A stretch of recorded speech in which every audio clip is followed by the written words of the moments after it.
Hey, this is Dennis. I want to get back in our Bible study. We're in the book of 1 Corinthians, chapter 10, verse 1.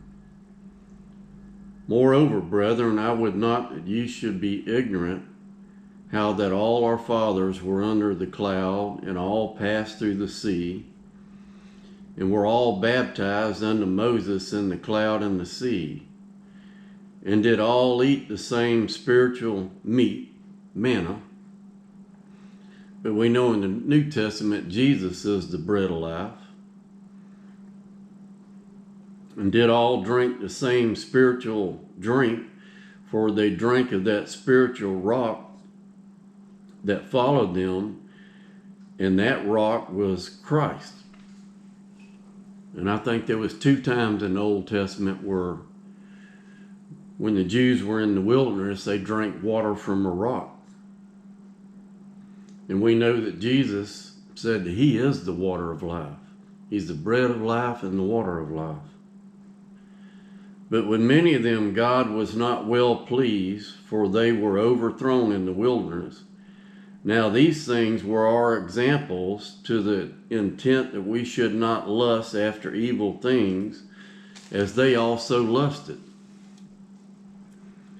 Neither be ye idolaters, as some of them, as is written.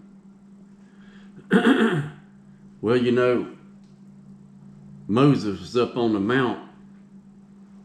The children of Israel, they wanted Aaron to make them a golden calf so they could worship it. That would be their God. So they committed idolatry. And the people sat down to eat and drink and rose up to play. I believe they eat, probably drank some wine, and got up and was having sex. Because we see right here in verse 8, neither let us commit fornication. I believe they rose up to play and started fornicating. As some of them committed and fell in one day 320,000. So that same day, the Lord killed 23,000 of them for idolatry and fornication. Neither let us tempt Christ, as some of them also tempted, and were destroyed by serpents. And we read over in the book of Numbers, chapter 21, verse 6 and 7, and the Lord sent fiery serpents among the people, and they bit the people, and much of the people of Israel died.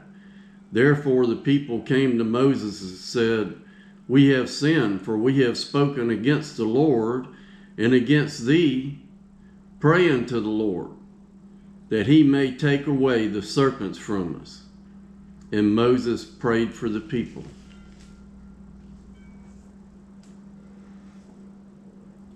Verse 10, neither murmur ye, as some of them also murmured, and were destroyed of the destroyer. Now, I couldn't find the exact location of this, but the one thing that came to my mind, talk about a destroyer, let's look over in 2 Kings chapter 19, verse 35. And it came to pass that night that the angel of the Lord went out, one angel, and smote in the camp of the Syrians 185,000, 185,000 men. That one night, one angel killed 185,000 men. Whoever this angel was, I call him the destroyer. And when they rose up early in the morning, behold, they were all dead corpses. And it also makes me think about Jesus when he was on trial. Jesus said, I could pray the Father, and he'd send, I think he said, 6 legions of angels. Don't quote me on that. It was a whole bunch of them. They didn't take his life. He gave his life. Because here, one angel, we ain't talking about 6 legions. One angel killed 185,000 men in one night. Now all these things happen unto them for an example, and they are written for our admission, upon whom the ends of the world are come. Wherefore let him that thinketh he standeth take heed lest he fall. There hath no temptation taken you but as such as common to man, but God is faithful. He will not suffer you to be tempted above that which you're able, but will with the temptation also make a way to escape, that ye may be able to bear it. And this scripture here, verse 13, reminds me of a time 20-something years ago.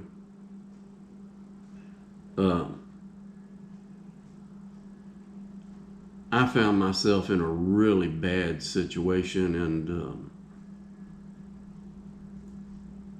during my prodigal son years, and I said, Lord, I can't take it no more. You know, I just prayed and cried out to the Lord, and the next day, God changed that situation like that. Well, God bless y'all. Walk with God one day at a time.